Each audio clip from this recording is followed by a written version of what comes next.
A good midday on this Saturday. Roger Hill, VELCO Weather Hazards forecaster. This is the VELCO Weather Hazards Outlook. And the big picture, we can see a trough of lower pressure in the eastern, northeastern part of the United States. This is supplying some cool air right now, and this is indicated here. What we can see is the flow coming in over the top of this big bridge of higher pressure, pulling down some cooler Canadian air. And looking at the dew point temperatures, it really does show. See those dew point temperatures basically in the 30s upstream, and that is some mighty dry air, so that's pretty nice. We have this big surface area of higher pressure building into the region, and you can see the surface high pressure system right here, and it is going to be really forming right over the head of Vermont on Sunday.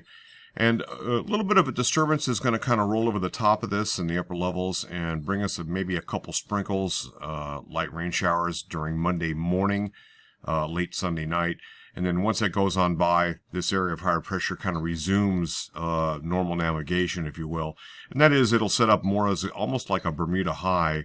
And this area of Bermuda high pressure, typically the flow works in off the Gulf of Mexico, comes back around. And we have a lot of thunderstorm activity, what we like to call sometimes the ring of fire. On the left side, we have the Euro. On the right side, we have the GFS ensemble. And this is centered about 2 o'clock this afternoon on this Saturday, the 15th of June. Area of higher pressure right here. You can see it a little bit better depicted right now on the ensemble and the GFS here. So that combination, that area of higher pressure builds, centers itself just about over northern New England. And this will be on Sunday. Then we have this little weak disturbance coming in over the top of this general ridge of higher pressure. And this gets close enough that we can't exclude the possibility of a few sprinkles or passing light rain showers. This would be 09Z, that's roughly about 5 o'clock in the morning on Monday morning. And then these showers do work their way out of the region and kind of fall apart. And latest indications are there's the big kind of Bermuda high that's kind of poking its way further to the west, and as it builds in, we have this ring of fire shower and thunderstorm business that eventually does get into the state of Vermont, but it takes a little bit of a while here. This is valid about 18Z, that'd be 2 o'clock on Wednesday, and it looks like Wednesday afternoon, mainly late in the day on Wednesday, and the same kind of thing on Thursday. We will start to see a little bit more of shower and thunderstorm activity, and conditions do get wetter beyond the period Friday, and you can see this kind of frontal boundary. It's kind of lying across the region east to west, and an area of higher pressure that's rebuilding in to our north. So that's forcing this little bit of a wetter pattern here with the frontal boundary straddling the region beyond the outlook period. This is valid into Friday. We're looking at Saturday the 22nd and into Sunday and even Monday. You can see that the pattern gets a whole lot more busy. Looking at the Montpelier grid with the GFS ensemble, it looks like this. A little bit of potential precipitation. Again, this would be during that Monday morning period with dry weather over Father's Day weekend through Sunday night. And late overnight, that's when we start to see a little disturbance kind of work over the top of us. Then drier conditions overall, but not a whole lot to show for it here in terms of precipitation, except a little bit of noise in the system. Now looking at the total QPF, we see a kind of a gradual slow ramp up. This is 0.2, 0.4, 0.5. So all of this is less than 1/2 of an inch. This is the GFS deterministic model, also in pretty good agreement with relatively dry weather. But we're getting into a little bit more humidity here. Now the other thing to look at here is certainly it's going to be all rain, so that's not a problem.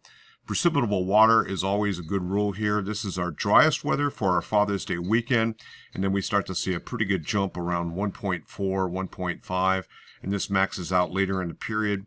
Now overlaying convective available potential energy, you can see that when we do get a little bit more humidity, and quickly here we'll look at dew point temperatures and kind of give you the idea. We see that big jump in the dew points.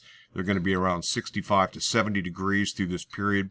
And that's coupled with high heat indices. Oh boy, that's going to set the stage for temperatures that could even feel like 100 degrees here locally in the northeast United States, northern New England.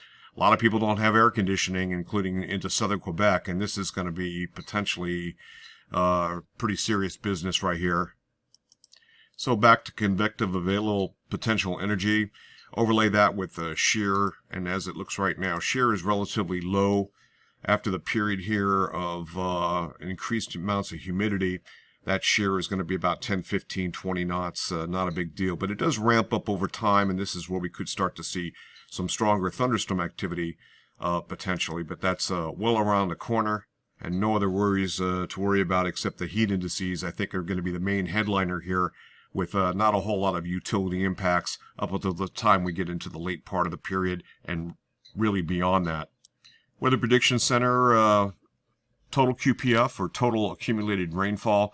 You can see we're only talking hundredths here under this heat dome. That's going to be straddling the region here, not allowing for a lot of precipitation. But along its northern flank, this is really going to be the main area to watch coming out of the plains into the sort of western Great Lakes and into northern Canada.